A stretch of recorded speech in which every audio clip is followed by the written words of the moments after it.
Pasok sayuin natin sa'yo. Magsisig guys tayo ng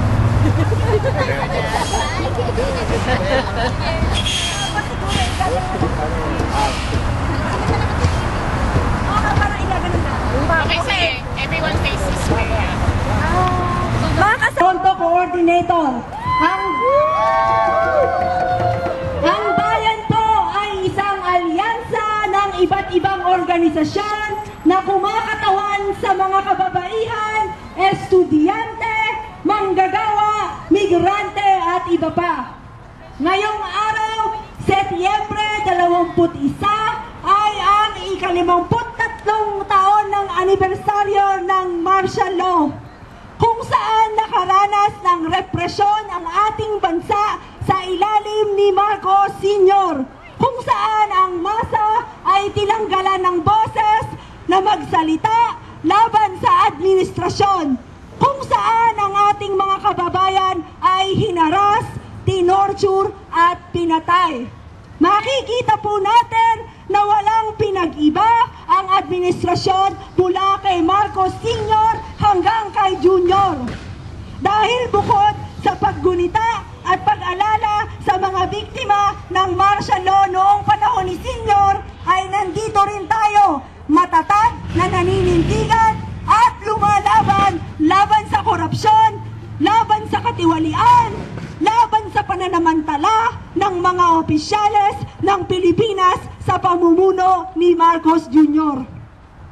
Kamakailan lamang pinag-iyayabang ni Marcos Jr. ang 5,500 flood control projects niya di umano ay solusyon sa malawakang pagbabaha. Pero nakikita naman natin na hindi ito epektibo at patuloy na nakakaranas ng pagbabaha ang ating lupang pinagmulan sa Pilipinas, ang ating mga kapamilya, ang ating mga kapatid sa Pilipinas. Biglang naghugas kamay si Marcos Jr. at sinisi ang mga flood control contractors.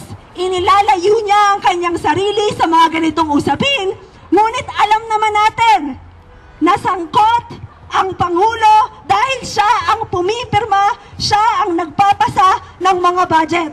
Si Marcos Jr. sa simulat sapol ay sangkot sa usapin ng korupsyon. Hindi siya lumalaban sa korupsyon dahil siya ang hari ng pork barrel.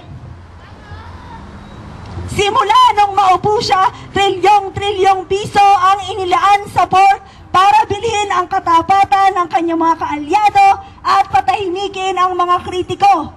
987 billion para sa control project mula 2023 hanggang 2025. Pero ilan ba ang nakinabang dito? Hindi ang taong bayan, kundi ang mga politiko at kontratista. Pinalobo niya rin ang unprogrammed appropriation mula 197 billion noong 2019 sa panahon ni Duterte hanggang 800 billion sa 2023 na siya mismo ang pumirma. At hindi lang yan, mula 2022 binigyan niya ang sarili ng mahigit 16 billion na confidential at intelligence fund, habang ang ating mga kababayan ay nagdurusa sa baha, sa taas ng presyo at sa kawalan ng trabaho. Ang ating pera inilalagay sa bulsa ng iilan. Tama ba yan? Hindi! Ngayon, pakitang tao siya, gumawa di umano ng website, nagtatanggal ng ilang tauhan, nag-iimbestiga kuno, pero sino ang nagsasakripisyo? Hindi ang tunay na mandarambong. Hindi ang kanyang crony, kundi ang taong bayan. Mga kasama, 6 trillion para sa infrastruktura, 987 billion sa flood control, 16 billion ng confidential intelligence fund para lang sa bulsa ni Marcos, habang ang mga mamamayan ay naghihirap. Kaya ang panawagan, tama na! Hindi pwedeng manahimik habang patuloy tayong nilolo korupsyon ay nasa kamay ng mamamayan dito sa lansangan.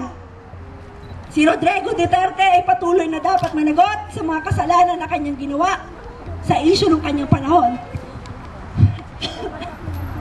Mula sa bagsak na giyera kontra droga at sa mga family scam at marami pang iba. At ang kanyang anak rin na si Sara Duterte ay dapat managot sa 125 million na confidential fund na ginamit at naubos wala pang 2 linggo. Pare-pareho silang Marcos at Duterte na sangkot sa usapin ng korupsyon at pagnanakaw. Mga kababayan, panahon na para magkaisa. Panahon na para iparinig ang ating tinig, ang boses ng masang Pilipino. Makialam, manindigan, mag-organisa at kumilos para sa Pilipinas. Tuloy ang laban hanggang hindi bumabagsak ang mga korap at hanggang hindi nagbabago ang lipunang Pilipino. Ang tao, ang bayan! Ang bayan! Ang tao, ang bayan! Ngayon ay lumalaban! Ang tao, ang bayan! Makibaka! Huwag matakot! Huwag matakot! Makibaka! A dark anniversary, the declaration of martial law. But we are not only looking at the past, we are confronting the present. A government that continues the same tradition of plunder, corruption, and lies. 255 billion pesos. Iyan po ang halaga ng flood control projects na ipinagkatiwala sa DPWH noong 2024. Pero saan ang perang iyan napunta?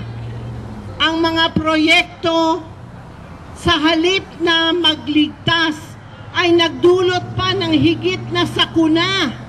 Mga ghost projects, mga substandard na konstruksyon, at mga kontraktor na ito, ilang proyekto lang ang nakinabang. Mga proyektong hindi tapos.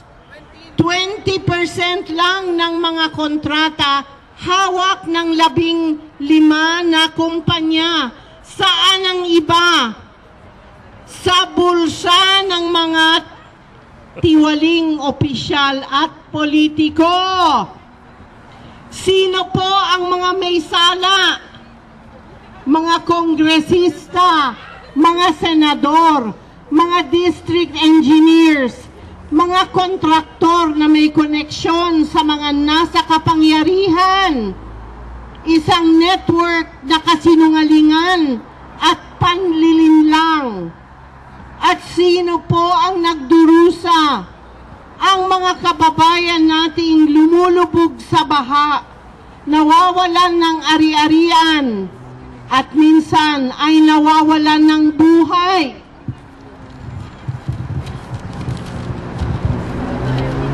Tama na! Hindi na natin kayang magtiis. Hindi na natin kayang manahimik habang ang ating bayan ay patuloy na pinagsasamantalahan.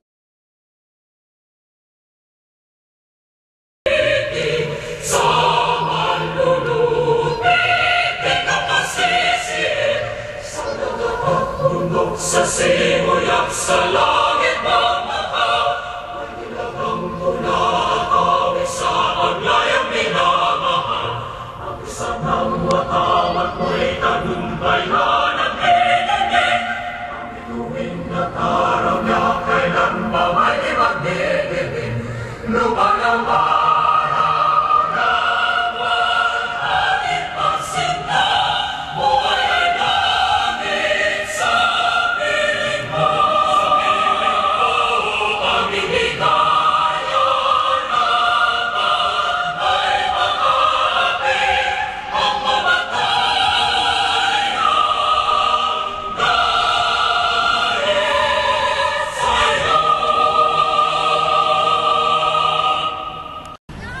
Now, kung titingnan nyo, ang ating inang bayan ngayon ay nalulunod ang mga komunidad sa baha. Mga hospital na puno ng pasyente pero walang mga supplies. Mga schools, elementary schools, walang classroom, walang upuan, at higit sa lahat, walang kalidad na edukasyon. The budget was slashed. Sa 225 budget, isa yan, education, na dapat number 1 yan siya, together with health. Anong ginawa nila? Tinanggalan ng pera, ng pondo, ang PhilHealth para ibigay sa national coffers. Kahapon, anong show nila? Ibinalik. Kunyari, ang 60 billion. Sana ang 30.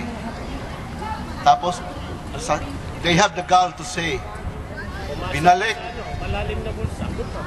na galing sa savings ng DPWH. Anak ng puta. DPWH galing? Inubos nyo nga yan lahat. Di ba? Ngayon, show lang yan. Lahat na sinasabi nila, pinagloloko lang ang mga taong bayan. Kaya tayo dito sa Toronto, although we are so far away from them, our faint voices maybe not be heard, but ito ang sinasabi ko kina Ate Lydia at kay Ron nung sinimulan namin ito. Ginagawa natin ito para sa ating inang bayan.